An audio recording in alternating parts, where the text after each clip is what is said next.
चीज़ को या तो अपसाइकलिंग किया जाता है या रिसाइकिल किया जाता है।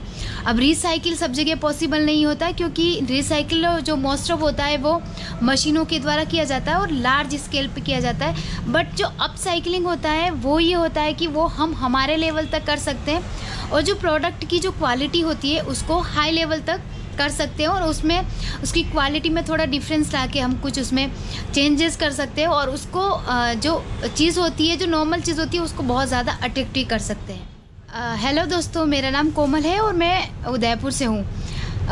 3 साल पहले मैं कुछ भी नहीं करती थी, मतलब नॉर्मली जो वर्क होता है करती थी। लेकिन 3 साल पहले मैं शिक्षांतर एक आंदोलन है उसके टच में आई थी और वहाँ आके जैसे ही मैं अपने घर से बाहर निकली थी, ऑफिस आती थी, तो रास्ते में मुझे जगह जगह कचरे का ढेर दिखता था कि गायें, जो लोग हैं वो क्या करते थे कि थैलियों में पैक करके खाना फेंक देते थे, तो वो गायें खाती थी। सब तरफ मुझे कचरा ही कचरा दिखता था। मॉनसून के टाइम पर जो कचरा, जो प्लास्टिक की पॉलीथीन वगैरह होते हैं, जो वो नालियों में, गटर में फंस जाते थे, इस वजह से पानी का बहाव रोड पर जमा हो जाता था। तो मुझे कुछ सोचने पर मजबूर कर दिया उस टाइम कि इस कचरे को हम कैसे कम कर सकते हैं, या लोगों के माइंड में हम ऐसा थॉट कैसे बना सकते हैं कि इस कचरे को कम कर सकते हैं। क्योंकि आज आप सब तरफ देख सकते हो कि बड़े बड़े प्लास्टिक से, पॉलीथीन से या कपड़ों से बहुत बड़े बड़े माउंटेन बन चुके हैं। अब मैं मेरे लेवल तक क्या कर सकती थी, मैं ये सोच रही थी, क्योंकि जब अगर मैं अपने से स्टार्ट करूँगी तभी मैं लोगों के माइंड में जो चल रहा है, जो लोगों की थॉट है, उसको चेंज कर सकती हूँ। तो मैंने सबसे पहले अपसाइक्लिंग में कुछ चीज़ों को लेकर नई चीज़ें बनाना आरंभ किया। जैसे कोई लोग बोतल फेंक देते हैं, प्लास्टिक की पॉलीथीन फेंक देते हैं, पेपर फेंक देते हैं, मैगज़ीन फेंक देते हैं, रबर, टायर ट्यूब ये फेंक देते हैं, तो उनका मैं कैसे यूज़ कर सकती हूँ।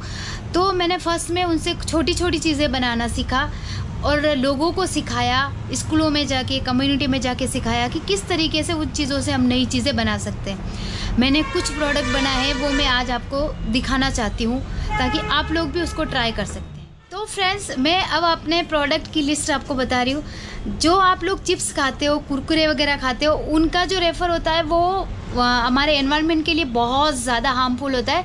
तो मैंने क्या करा कि सबसे पहले उसी को अपना टारगेट बनाया कि उसका कैसे यूज़ कर सकते हो। तो इस तरीके से आप देख सकते हो कि मैंने इसको जो हैंड पर्स होता है उसके रूप में यूज़ किया है। आज मैं इसी को कैरी करती हूँ और जहाँ पे भी जाती हूँ मेरा अपना कैश होता है, कुछ कार्ड होता है, वॉलेट होता है, वो मैं इसी में रखती हूँ और ये हमेशा मेरे पास लटका हुआ रहता है। इसी तरीके से जो थोड़े बड़े बैग होते हैं, जैसे ये चाय पत्ती का है, इसको भी आप लोग मनी बैंक के लिए यूज़ कर सकते हो। देन जैसे अपन पापड़ का जो होता है, हमारे पास पापड़ का भी मैंने वेजिटेबल बैग बनाया है। उसमें कुछ भी नहीं किया, उसमें डोरी लगा सकते हो और मार्केट से जो पॉलीथीन लाते हो उस पर थोड़ा हम खुद ही कंट्रोल कर सकते हैं। देन उसके बाद में जो आटे का जो बैग होता है, जो ये 5 किलो का जो बैग होता है, हम मार्केट से ला के उसको फेंक देते हैं। ये भी हमारे एनवायरनमेंट के लिए हार्मफुल होता है। तो इसको भी मैंने जो ये गोट लगाया है उसकी जगह पर आप सिंपल सा चेन लगा के और लेस लगा के आप वेजिटेबल बैग अपना यूज़ कर सकते हो। फिर आता है पुरानी जीन्स। जो पुरानी जो जीन्स होती है उसको थोड़ा अगर हम रीयूज़ करते हैं तो उसमें थोड़ा प्रॉब्लम होता है। तो उसकी जो पॉकेट होती है, मैंने 2 जीन्स की, पुरानी की जीन्स की तीनों पॉकेट निकाल कर जो होल्डर होता है वो बनाया है। इसमें आप आपके डॉक्यूमेंट रख सकते हो, टूल्स रख सकते हो, बच्चों के लिए स्टेशनरी का जो भी टूल्स होता है वो रख सकते हो। ये मल्टीपर्पज़ है, इसको आप किचन में भी स्पून के लिए यूज़ कर सकते हो। तो बहुत सारी चीज़ें आप इसमें, वो आप पे डिपेंड करता है कि आप इसको किस लिए यूज़ करते हो। जीन्स का मैंने ये भी बैक साइड का फ्रंट साइड का मैंने पॉकेट ले लिया और इसको भी हम लोग हैंड बैग की तरह बना सकते हैं। ये थोड़ा सा आपकी अंदर की क्रिएटिविटी निकल सकती है, जैसे जैसे हम लोग करते हैं वैसे वैसे बन जाएगा।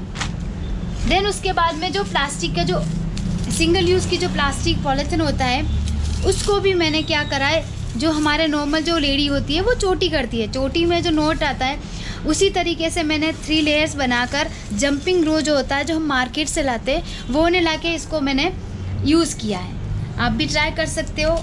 और इसको हैवी करने के लिए लास्ट में मैंने पुरानी जीन्स का बंद लगा दिया है सेंटर में एंड लास्ट में टॉप पर, ये भी आप लोग बना सकते हो। देन लास्ट है, नेक्स्ट आता है जब आप कोई भी फेस्टिवल होता है हम लोग मिठाई मार्केट से लेके आते हैं, फिर उसके डिब्बों को हम लोग क्या करते हैं वी कैन थ्रो, बट हम उसको थ्रो नहीं करते हैं। मैंने उसको थ्रो करने की जगह छोटे छोटे 3 डिब्बे लिए अलग अलग, और उससे मैंने एक बहुत ही अच्छा फोल्डर बनाया है।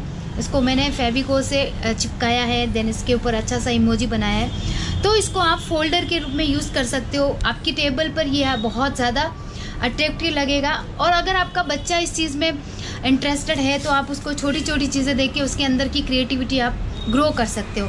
इसके अंदर आप पेन रख सकते हो, या पेपर्स रख सकते हो, या कोई सा भी बिल रख सकते हो। तो ये भी पेपर होल्डर आप लोग बना सकते हो। फिर आता है टायर ट्यूब का। टायर ट्यूब जो होते हैं वो हम लोग सोचते हैं कि उसका कुछ भी यूज़ नहीं होता है। तो मैंने देखो ये हाथ की हैंड स्टिच करके मैंने थोड़ा सा इस पर क्रिएशन देकर मैंने ये हैंड बैग बनाया है। देन कोस्टर हम मार्केट से लेके आते हैं, वो उन पैसों का हम दूसरी जगह यूज़ करके कोस्टर बना सकते हैं। ये हैंड ब्रेसलेट बनाया है मैंने टायर ट्यूब से। देन मोबाइल पर्स, डायरी और ये पाउच बनाया है। ये सब मैंने टायर ट्यूब से बनाया है। और ये जो इसके ऊपर जो स्टिच की जाती है वो बहुत इजी, जो बड़ी जो सुई होती है आपके पास उससे आप लोग इसको स्टिच कर सकते हो। उसके बाद वही पेपर रोल से डायरी बनाना है। डायरी का हार्ड पेपर जो होता है, बाहर वाला जो होता है, उसको मैंने जो नॉर्मली हमारे सबके घर पे इनविटेशन कार्ड आते हैं उसका लिया है, और ऊपर जो हमारे पास कपड़ों की कतरन बच जाती है उसका यूज़ करके मैंने डायरी बनाई है। देन उसके बाद में आता है प्लांटर। ये प्लांटर मैंने बनाया है जो हमारे यहाँ सबके घर में ऑयल आता है, क्योंकि खाना सब खाते हैं। तो उसकी जो 5 लीटर की जो कैन होती है उसको मैंने डक शेप में कटिंग करके प्लांटर बनाया है। क्योंकि मार्केट से हम प्लांटर लाते हैं तो उसमें भी हमें पैसा देना पड़ता है। पैसा देने की मेन चीज़ नहीं है, मेन प्रॉब्लम ये है कि ये जब तेल का जो कैन खाली हो जाता है इसको हम फेंक देते हैं या कबाड़ी वाले को दे देते हैं। तो उसको न देखकर हम प्लांटर के लिए यूज़ करेंगे तो जब कोई बाहर से आके देखेगा तो हमारी जो कितनी क्रिएटिविटी है वो लोगों को पता चलेगी, और बहुत अच्छा भी लगेगा। अगर आप घर पे सजाओगे और जब भी उसको देखोगे तो अपने दिल से एक बहुत ज़्यादा हैप्पी हमें फील होता है, हैप्पीनेस, क्योंकि लगता है कि हाँ मैंने बनाया है। पौधा लगाना नहीं होता, लेकिन उसका अंदर का जो प्लांटर होता है वो भी मैंने बनाया है। उसके बाद ये वीविंग का काम है। जैसे बोतल का कवर है, अगर हम इसको लेके जाते तो उसको थोड़ा कैरी करना मुश्किल होता है, तो इसको हम वीविंग धागे से आप लोग भी कर सकते हो। बहुत इजी नॉट है, इसमें ज़्यादा कोई प्रॉब्लम नहीं है। तो अगर आप सीखना चाहते हो तो मैं वर्कशॉप भी लेती हूँ। उसके बाद आज इंडिया क्या पूरे वर्ल्ड में सबसे बड़ी प्रॉब्लम है, एक तो सिंगल यूज़ पॉलीथीन का, सेकेंड है वाटर बॉटल का। क्योंकि हम कभी जर्नी करते हैं तो वाटर बॉटल हम लेते हैं, पानी पीते हैं और फेंक देते हैं। सब जगह जहाँ देखते हो किसी स्टेशन के पास, तो वहाँ पर हमें सब जगह जगह बॉटल दिखती है। तो आज हमने उसका नया ट्रिक निकाला है। एक तो हम जैसे आप उधर देख सकते हो प्लांटर, वर्टिकल फार्मिंग के लिए हमने प्लांटर बनाया है बड़ी बड़ी बोतलों में। अब छोटी बोतलों के लिए हमने इको ब्रिक्स का एक आइडिया, जो जापानीज़ टेक्निक है उसकी हमने कॉपी किया है। और इसमें जो प्लास्टिक होती है, जैसे कुरकुरे का पैकेट है, दूध का है, उसको हमने इसके अंदर भर के, इसको बहुत मजबूत, आप अगर दबा के देखना चाहोगे तो भी ये बहुत हार्ड होता है। इसमें इसको बहुत अच्छी तरीके से फिल करके स्टिक से दबाना होता है। तो इको ब्रिक को जो होता है, इसको हम नॉर्मली जो हमारी ईंटें होती है उसकी जगह पर भी यूज़ कर सकते हैं, और ये बहुत सालों तक ख़राब भी नहीं होती। इसका 2 पर्पज़ है। एक तो होता है कि एनवायरनमेंट में जितनी ही सारी बोतलें फैल रही है उस पर कंट्रोल होता है, और दूसरा जो हम पैसे लगाकर जो सीमेंट की जो हम ईंटें लेके आते हैं उन पे थोड़ा सा हमारा कंट्रोल हो सकता है। क्योंकि वो कैसे बनती है, वो ईंटें कैसे बनती है, कैसे वो एनवायरनमेंट के लिए हार्मफुल होती है, किस तरीके से उनके बनने का प्रोसेस होता है, अगर आप वो देखोगे और अगर आप पर्यावरण प्रेमी हो तो आप उसको बहुत अवॉइड करोगे। इसके लिए आपका ये दूसरा ऑप्शन है। फिर आता है पेपर रोल से, जो हमारे पास न्यूज़पेपर आते हैं, आज पढ़ा कल, मतलब आज के बाद जो पेपर होता है वो कल किसी काम का नहीं होता है, उनको हम रद्दी में फेंक देते हैं। उससे भी हमें बहुत सारी चीज़ें बना सकते हैं। जैसे आपके सामने फ़ोटो फ्रेम है, देन ये एक क्लॉक बनाया है हमने राउंड करके, ये भी आप लोग बना सकते हो। फ़ोटो फ्रेम है, कोस्टर है, लैंप है, बहुत सारी चीज़ें आप लोग इससे कैरी कर सकते हो। इसके अलावा आपने जो जैसे आप लोग देख सकते हो ये भी फोल्डर है, इसमें भी आप बहुत सारी चीज़ें रख सकते हो। देखो इसमें हमने 3 ब्लॉक बनाए हैं, 1, 2 एंड 3। अब इसमें कोई भी ज़्यादा समस्या नहीं है, इसमें आपको पेपर रोल करना है, देन कार्डबोर्ड का यूज़ करके आप लोग बना सकते हो। इसी तरीके से आप बास्केट भी बना सकते हो। इसका साइज़ आप छोटा बड़ा कर सकते हो, वो आप पे डिपेंड करता है। इसके अलावा भी बहुत सारी चीज़ें हैं, जैसे मैंने जो पिस्ता के जो शेल होते हैं उससे मैंने ज्वेलरी भी बनाई है। इस तरीके से आप ज्वेलरी देख सकते हो। जो बोतल की कैप होती है उससे मैंने नेक पीस बनाया है। कोकोनट शेल से नेक पीस बनाया है। पिकअप का जो फेदर्स होता है उससे भी मैंने नेक पीस बनाया है। देन सबसे इम्पोर्टेंट चीज़ है, आज सब लोग जूस पीना पसंद करते हैं। जूस वो पीते हैं तो उसका जो स्ट्रॉ होता है उसको पी के फेंक देते हैं, लेकिन मैंने सोचा कि उसको क्या कर सकते हैं, इसके लिए मैंने एक नेक पीस बनाया है स्ट्रॉ से। आप अच्छी तरीके से देख सकते हो, इसके अंदर मैंने मोती यूज़ किए हैं और स्ट्रॉ का भी यूज़ किया है, और धागे से इसको अटैच करके अगर आप इसको पहनोगे तो बहुत प्यारा लगेगा। और आपको जब भी इसको देखोगे तो आपको लगेगा कि हाँ मैंने कुछ किया है। मैंने कुछ किया है मतलब मैंने अपने एनवायरनमेंट के लिए कुछ किया है। ये नहीं सोचना है कि मैंने कुछ किया है, मैं आपको ये फील होगा कि मैंने अपने पर्यावरण के लिए मेरे लेवल तक क्या बहुत थोड़ा बहुत अच्छा काम किया है। तो मेरा कहना यही है कि हम ऐसा क्या काम कर सकते हैं जो हमारे पर्यावरण के हित में हो।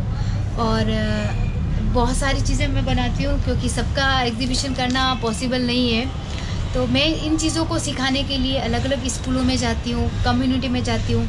मेरा जो NGO है शिक्षांतर, वहाँ पे भी मैं सिखाती हूँ। अगर आप किसी कम्युनिटी में रहते हैं, किसी स्कूल के टीचर हो या फिर कोई आपका NGO चलता है, तो वहाँ पे भी आप लोग वर्कशॉप करवा सकते हो। मैं बहुत तरह की वर्कशॉप होस्ट भी करती हूँ, मैं ऑनलाइन वर्कशॉप भी करती हूँ, मैं कम्युनिटी पे भी जाके करती हूँ। और हमारा ऑनलाइन का या किसी का कोई कॉस्ट नहीं रहता है। तो if you want to invite me, so call me and you can visit my Instagram page and also YouTube channel. Thank you.